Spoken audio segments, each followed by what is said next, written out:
అదే RTV app వార్తల్ని క్షణాల్లో చదివే అవకాశం ఉంటుంది. ఒక న్యూస్ పేపర్, ఒక టెలివిజన్ ఛానల్ మీ చేతుల్లో ఎప్పుడూ ఉంటాయి.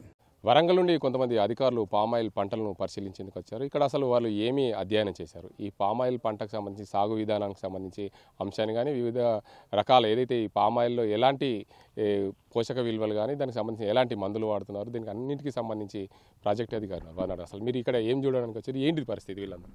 అందరికి నమస్కారం అండి. నా పేరు శ్రీనివాస్. నేను ప్రాజెక్ట్ కోఆర్డినేటర్గా వివరిస్తున్నాను. మాది ముఖ్యంగా ఏంటంటే ఉమ్మడి వరంగల్ జిల్లాలో Prajwal farmers producer company limited అనే ఒక రిజిస్టర్ యాక్ట్ ప్రకారంగా రిజిస్టర్ చేసుకున్న ఒక సంస్థ. మా సంస్థలో బోర్డు మెంబర్స్ ఉంటారు. దాదాపు 16,000 మంది ఫార్మర్స్ తోటి కూడా పనిచేయడం జరుగుతుంది. మాకు దాదాపు 148 గ్రామాలలో మేము పత్తి మీద వ్యవసాయం చేయడం జరుగుతుంది అన్నమాట.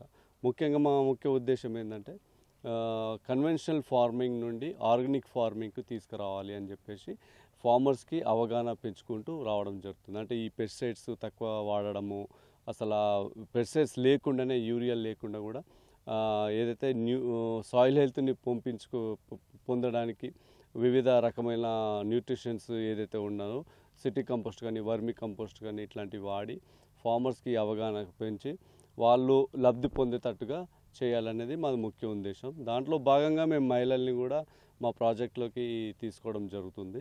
సో మహిళా సంఘాలతోటి పనిచేస్తున్నాం. వాళ్ళకు కొత్తగా బయో ఇన్పుట్ సెంటర్స్ అని పెట్టడం జరిగింది. అంటే దాంట్లో ఏం చేస్తామంటే వర్మీ వాష్కి సంబంధించి రసాయనాలు ఎట్లా తయారు చేసుకోవాలో, జీవామృతము, అట్లనే వర్మీ కంపోస్ట్ బెడ్స్ వాళ్ళకు ఇచ్చి వాళ్ళతోటి అవి చేపించి వాళ్ళకు కూడా ఒక ఇన్కమ్ జనరేషన్ ప్రోగ్రామ్, అంటే వాళ్ళకు కూడా సైడ్ ఇన్కమ్ వచ్చి మహిళలు కూడా అగ్రికల్చర్ దాంట్లో ముందడుగు వేయాలని చెప్పేసి మేము చాలా ప్రయత్నాలు చేస్తున్నాం. అందులో భాగంగానే ఆర్మూరులో FECL చాలా బాగా చేస్తున్న ఉద్దేశంతో మాకు లాస్ట్ టైం కూడా మేము హైదరాబాద్లో ఒక స్టాల్ పెట్టడం జరిగింది నాబార్డ్ తరఫు నుండి.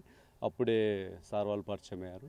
సో ఆ భాగంగానే కాంటాక్ట్ నెంబర్స్ తీసుకొని ఈరోజు మా టీం ఒక 50 మంది స్టాఫ్ తోటి ఇక్కడికి రావడం జరిగింది. సో ఇక్కడ ఏదైతే చేస్తున్నారో చాలా బాగా చేస్తున్నారు ఈ సంస్థ, ఇక్కడ టర్నోవర్ కూడా బాగా వస్తుంది అని చెప్పేసి మాకు తెలడంతో ఇక్కడ కొన్ని విధి విధానాలు బాగా నచ్చి మేము ఇక్కడికి కొన్ని నేర్చుకొని ఇక్కడ ఏదైతే చేస్తున్నారో అక్కడ మా ఫార్మర్స్ని కూడా బలోపేతం చేసి అక్కడ కూడా మేము ఈ స్థాయిలో మా ఫార్మర్స్ని కూడా అవగాహన పెంచి వాళ్ళొక మంచి అగ్రికల్చర్ రాబోయే కాలంలో ఒక మంచి స్థాయికి రావాలని చెప్పేసి మేము చాలా ప్రయత్నాలు అనేది చేయడం జరుగుతుంది. తెలంగాణ జిల్లాలలో ఏ జిల్లా మీరు పర్యటించారు, ఏమేమి పంటలు పరిశీలించారు? ఇప్పుడు ప్రస్తుతానికైతే మేము వరంగల్ ఉమ్మడి జిల్లాలో పనిచేస్తున్నాము.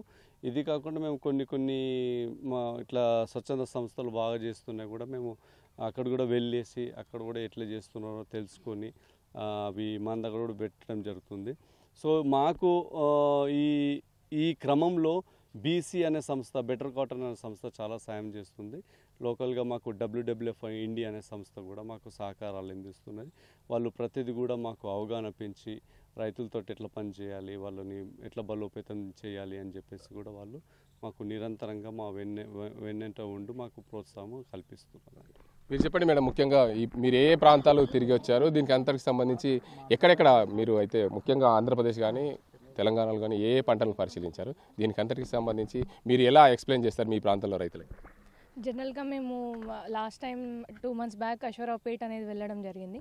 అక్కడ సేమ్ పామ్ మెయిన్ క్రాప్గా మధ్యలో కోకోవా ఇంకా వేరే ప్లాంటేషన్స్ ఆర్గానిక్ వేలో వాళ్ళు కూడా చేయడం జరిగింది. సేమ్ అదే మేము మా ఫార్మర్స్కి కూడా వెళ్ళి చెప్పడం జరిగింది. ఇప్పుడు కూడా వచ్చి చూసాము. ఇక్కడ వాళ్ళు మెయిన్గా వాడిందంటే మేము ప్రొడ్యూస్ అంటే మేము తయారు చేసి అమ్మే సిటీ కంపోస్ట్ అనేది ఇక్కడ వాడారు. సో అది దాని రిజల్ట్ కూడా ఎలా ఉంది అని చూడడం కోసం మేము కూడా ఇక్కడ రావడం జరిగింది. ఇక్కడ కూడా మెయిన్గా టర్మరిక్ ఇంకా ఇక్కడ మెయిన్గా జొన్నలు, పసుపు ఇంకా పామ్ అనేది ఉంది కాబట్టి ఇది కూడా సేమ్ ప్రాసెస్ సేమ్ అశ్వరావుపేటలానే ఉంది. కానీ అక్కడ అట్మాస్ఫియర్ ఇక్కడ అట్మాస్ఫియర్ వేరు కాబట్టి అక్కడ ఇంటర్ క్రాప్ ఇక్కడ ఇంటర్ క్రాప్ వేరే ఉండడం జరిగింది. మా ప్లేస్ వరంగల్కి వచ్చేసరికి అక్కడ ఎలా అయితే సూటబుల్ ఉంటాయో అవి సజెస్ట్ చేస్తాం, అవి చేయడానికి చేస్తాం. మెయిన్గా మాది బెటర్ కాటన్ మీద ఎక్కువ వర్క్ చేస్తాం. దాంతోపాటు ఇవి వేరే పంటలు అనేది వాళ్ళకి separate income extra income generate అవ్వడానికి చూసేలా మేము వాళ్ళని ఎంకరేజ్ చేస్తాం. మీరు చెప్పండి, మీరు ఏ ప్రాంతాలు అంటే మీరు ఇందాక ఒక మాట అన్నారు కోకో సంబంధించి మేము వేరే ప్రాంతాలు చూసాం, మొత్తం 10 రకాల పంటలు ఒకే దాంట్లో వేశారు, దానివల్ల లాభాలు అధికంగా సాధిస్తున్నారని చెప్పారు. ఏ ప్రాంతానికి మీరు వెళ్ళారు? మేము అక్కడ చింతలపూడి గ్రామానికి వెళ్ళడం జరిగింది. ఏలూరు, ఇది ఏపీ తెలంగాణ, అది ఏపీ ఆంధ్రప్రదేశ్. అక్కడ ఏంటిదంటే వాళ్ళది 15 సంవత్సరాలు అవుతుంది పెట్టి, చాలా హైట్లో ఉన్నాయి కాబట్టి దానికి కింద అది బాగా కూల్గా ఉంటుంది కాబట్టి దాని మీద కోకో వేయడం జరిగింది. అదేవిధంగా తమలపాకు అలాంటిది, అది కాకుండా ఇంకా ఇదేంటి హనీబీ కీపింగ్ కూడా చేయడం జరిగింది. చుట్టుపక్కల పూల తోటలకి ఇట్లా బాగుండడం వల్ల అదనపు ఇన్కమ్ కోసం అనేది కూడా హనీబీ కీపింగ్ చేసుకుంటూ అట్లా కూడా చేస్తున్నారు. అతను ఏంటి చేసినా కంప్లీట్గా ఆర్గానిక్. అతను ఇట్లా వర్మి వాష్ ఇంకా ఏది చేసినా సుతం ఆయన అంతా డ్రిప్ ఇరిగేషన్ ద్వారా ఇచ్చింది. ఇట్లా కాకుండా ఇదంటే ఏంటిది, ఇది ఫామ్ అనేది మొత్తం ఎంత నైజీరియా పంట, అంటే నైజీరియా నుండి మనకి వచ్చింది. నైజీరియా వాళ్ళ ప్రధాన పంట అది. వాళ్ళు ఏంటిదంటే అది కంప్లీట్గా మేము చింతలపూడి చూసిందంటే మొత్తం శాండ్, మొత్తం ఇసుక నేలలు అవంతా, ఇంత మంచి నేలలేం కాదమంది. అది మొత్తం కంప్లీట్గా ఫ్లడ్స్ వచ్చే ఏరియా అయినా కూడా ఆయన దుంపలు అంటే దృఢంగా ఉండి బాగున్నది ఏరియా. ఇది దీంతో కంపేర్ చేసుకున్నారంటే ఇది మంచి ఆర్గానిక్ది, మంచి ఫర్టిలిటీ ఉన్న ప్లేస్ అది. అదైతే కొంచెం ఇసుక నేల. ఇది ఇంకా ఇక్కడనైతే మనది ఇంకా బాగా హీల్డింగ్ వచ్చే కెపాసిటీ అనేది ఒక గెల 65 నుంచి 70 కేజీలో వచ్చిందని చెప్పేసిండు. అది అలాంటి నేలనే అంత వచ్చిందంటే ఇక్కడ మన ఇంత మంచి భూములు కాబట్టి ఇంకా ఎక్కువ పెరిగే ఛాన్సెస్ ఉన్నాయి.